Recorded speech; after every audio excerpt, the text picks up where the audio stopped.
Sorotan berita setakat jam 2 petang, Rabu 26 November 2025.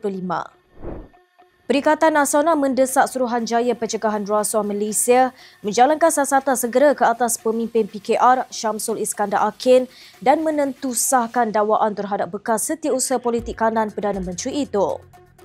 Ketua WIP PN Taqiyuddin Hassan merujuk isu surat sokongan Syamsul untuk kontraktor yang terlibat dalam sebuah projek hospital serta dakwaan beliau menerima lebih RM600,000 daripada ahli perniagaan kontroversi Albert Tay yang menjadi tumpuan dalam skandal pelombongan Sabah.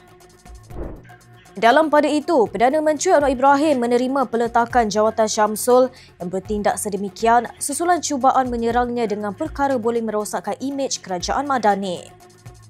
Anwar dalam kenyataan mengucapkan terima kasih atas perkhidmatan Ketua PKR Melaka itu sepanjang memegang jawatan tersebut sambil menegaskan bahawa SPRM bebas menjalankan siasatan segera tanpa sebarang campur tangan luar berhubung tuduhan yang timbul.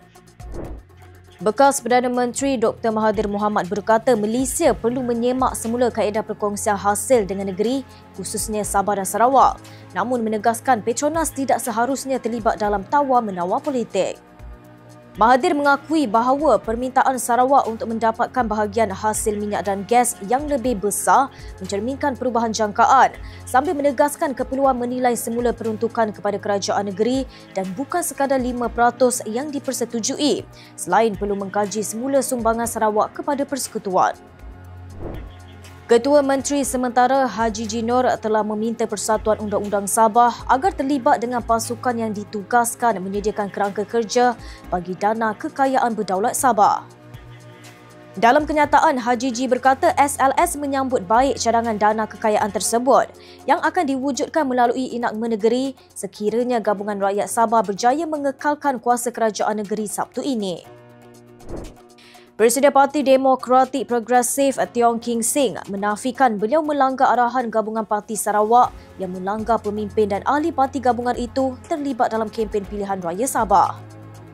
Tiong berkata beliau berada di Tawau semata-mata untuk menjalankan tugasnya sebagai Menteri Pelancongan, Seni dan Budaya selepas menerima jemputan daripada NGO untuk menghadiri acara pelancongan di kawasan itu.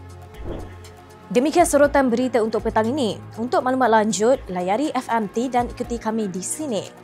Jumpa lagi 8 malam nanti.